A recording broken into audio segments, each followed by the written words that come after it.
Let's check in with Blaze TV roast master Dave Landau. He's the host of Normal World, which, by the way, you can get as part of your Blaze TV subscription. What an incredible deal. Dave, how are you, man? Hey, how about... I've never been better. What a night. It was a lot of fun. Yeah, it's great.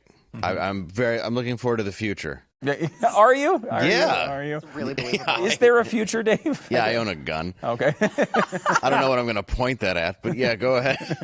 There's some amazing clips today that happened in this debate. I want to play one for you and get your reaction. Sure. Here it is, a moment from our illustrious debate night. I was at the Capitol on January 6th.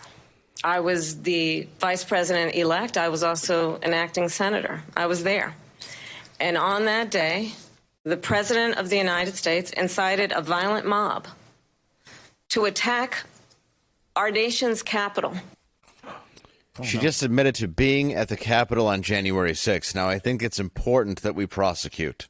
That was the first thing I thought when I heard her say that. I'm like, just out of the corner of I just was like, oh, okay, it's time that we prosecute her. Right when I heard that, I just thought it was hilarious because everything that she did was a pivot from the moment it started. It was bad blood from they walked out, they shook hands like a divorced couple, at their son's graduation. It was just, I figured she'd be more confident. She looked very nervous. I figured with the Stanley Cup of wine she probably had under that podium, she might be able to keep her composure better. But the more angry he got, the more balanced she kind of seemed. But I don't blame him for being angry because the whole debate, it was 3-on-1, like Lindsey Graham in a rest area bathroom. It was just completely 3-on-1. And I was just waiting for one of the questions from an announcer, from one of the, what do you call dipshits? I was waiting for one of the questions just to be hitting him over the head with a chair and then showing his Kamala t-shirt. Right. It was the most biased thing from the get-go. She could have said that the earth was triangle and they wouldn't have checked it. Right. It was absolutely ridiculous. She was also, from the first question, she completely dodged it and then just went into the worst plan about the country's middle class, which she was basically gearing it to the people that their flat screens haven't been taken by Rent-A-Center yet. And the whole time she just mugged like Jim from The Office. Yeah, that was insanely irritating to me. Like, it was so contrived, this fake little smile, that condescending smile, like, oh my gosh, I can't believe what you're saying. It was so irritating, Dave. And I wonder, does that actually connect with people? Do people like that?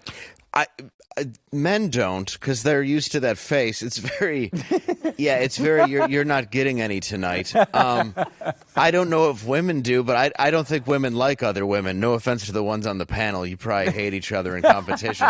But I do think that part of that, though, is you just don't, I don't know if they relate to that. I don't know if anybody relates to her. She just thought of the strategy when they decided that the other guy was going to die. And I don't know if they even came to the strategy decision. I want to play another clip here. Dave, you pointed this one out. Watch. I have traveled the world as vice president of the United States, and world leaders are laughing at Donald Trump. I have talked with military leaders, some of whom worked with you, and they say you're a disgrace. Okay. I pulled that clip because I thought she said she had been talking to middle schoolers, and I completely misheard it. But as far as it being a disgrace, it was funny that she said she agreed to pull out of Afghanistan to save taxpayers $300 million. Was that to reallocate the money into billions to go to other foreign wars that we don't want to be a part of? Because I don't want to tell you the things that I just did to a guy down at the 7-Eleven for a jar of peanut butter. The amount of money there is a 7-Eleven very close to here. You're making me very uncomfortable, Dave. Listen, I believe you. Kids like the sandwiches. My son is a good PB&J, and I enjoy a J. It's not important. No, but I just think everything that she pointed out, even at the end when she said her big closer, I'm not Joe Biden. It's well, yeah, of course you're not. But when you go to retirement homes, I'm sure you're not going to use the Southern voice.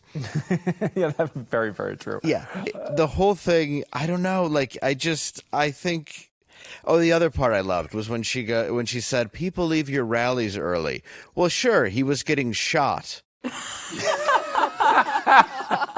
As opposed, Point of order.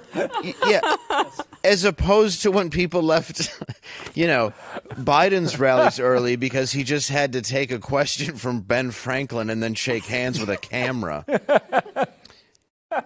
Yeah, I will say, Dave, as you point out the getting shot thing, a big part of me wanted you on the debate stage. That's what ran through my head.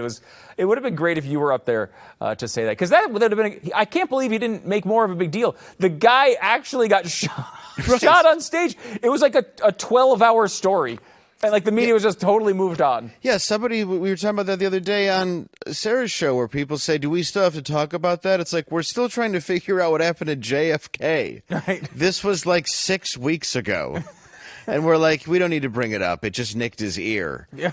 You're like, oh, okay. Oh. And of course, we let the Secret Service take a 1-hour online DeVry class, and then we just hired 4 people and just were like, do your best. If you think you might hear a bullet, do your best to look away.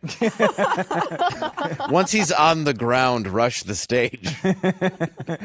But let him get up and walk around and do other things. It's totally fine. Yeah, he should be saying, "Where's my shoes?" That's when you jump to protect someone, is once their shoes fall off. Dave, you're on tour this week, is that right? I am, yeah. I'll be at the Comedy Zone in Charlotte, North Carolina. If anybody wants to come out, Matt McClowry will be joining me. So I hope you guys come out to that show.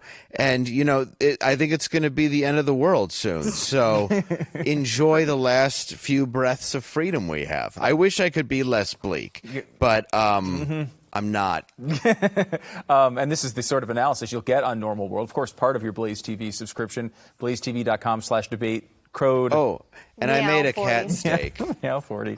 A cat steak? What is it? It's a steak with a tail. Okay. Cat steak. There you go. That's how bored I was. No offense. Not from you. Not from It us. was just during the actual debate. I just started making a cat steak. I don't know whose cat it was. I want to apologize in advance. A Haitian gave it to me. Dave, before you leave, there's a couple listener questions for you. You got a second here to hang out? I do. Okay. Nicole asked, do you suppose she practiced those faces in the mirror for a few hours? Oh, I absolutely think she did. It was like Jim Carrey practicing before he became a stand-up. I also think they gave her the questions in advance, and I was wondering if she was wearing an earpiece. Yeah. It felt like she was ready for a few of them. It did. I mean, look, she was pretty well prepared. And I will say, even past debates she's been prepared for. Where she's, had problems is when she gets off kilter at all. As soon as it goes off of script, she doesn't know what to do with herself. Today, she was able to basically stay on script. One more from Elizabeth. She asks, has there even been one fact check on Kamala Harris? Did you love the fact checking from the moderators, Dave? Oh, yeah, it was great. I think the fact that the one lady was dressed like a background dancer on Smooth Criminal shows you what a great job they planned on doing. They didn't fact check anything that she said. And then anytime Trump said something, they were like, sir, you've been speaking for 10 seconds. There's no way that's true. Let's go back to Kamala. She was just talking about the greatest economy we've had for the last 4 years. They really were just interrupting him and saying, oh, yeah, we just want to move on. We want to move on, Mr. Trump. Yeah, absolutely incredible. He was just the girl on the couch with 7 black guys behind him. Too much? All right. We've seen the meme. I'm just saying, he was getting screwed, I thought, the whole time. Yes, I thought that's what he meant. I thought that's where you were going. And I was trying to be gentlemanly about it. I waited till late to get naughty. That's you, Dave. Gentleman. That's what people think about when It's why I overdressed for this occasion. You certainly did. And I'm sure you'll be such a gentleman in North Carolina. Where is it again? Comedy Zone? Comedy Zone, Charlotte, North Carolina. All right, go see Dave. He'll say things there that are not gentlemanly. That he won't even say here. I mean, you think he's going far here. Wait till you see him live. It's amazing. Dave, thanks so much, man. Appreciate it. Thank you, Stu.